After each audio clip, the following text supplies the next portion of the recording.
Sir వీడి ఖాతాలో ఇంకోటి బలి అంటే ఖాతాలో బలి ఎందుకు కావాలి సార్? నేను అంటే మేము ఒక సినిమా తీసినప్పుడు 100 మందిలో ఒకడు తప్పు చేస్తే 99 మందిని మనము ఎలిమినేట్ చేసేద్దామా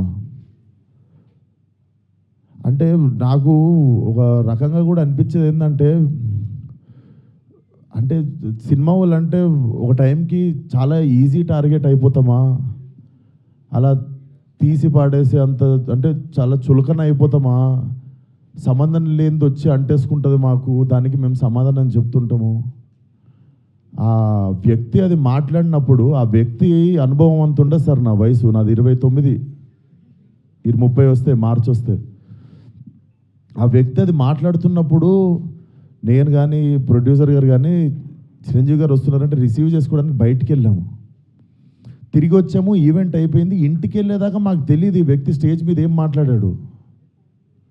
అండ్ మేము సినిమాలో అలాంటి సీన్ ఏం పెట్టలేదు. అతను లోపల వేసినప్పుడు ఎన్ని గొర్రెలు ఉంటాయో అతను సినిమా లాస్ట్ దాకా కూడా అన్నీ గొర్రెలు ఉంటాయి.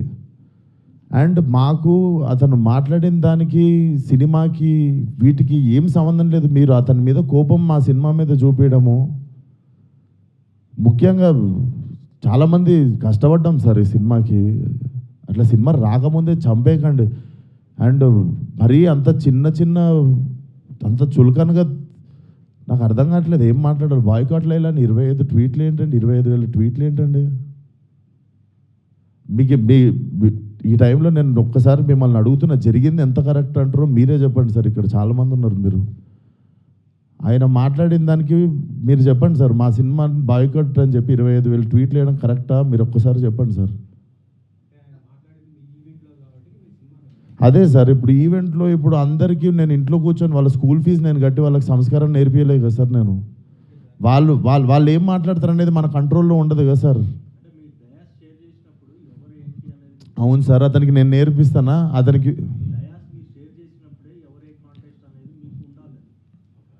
ఓ నాదే తప్పు అంటారు.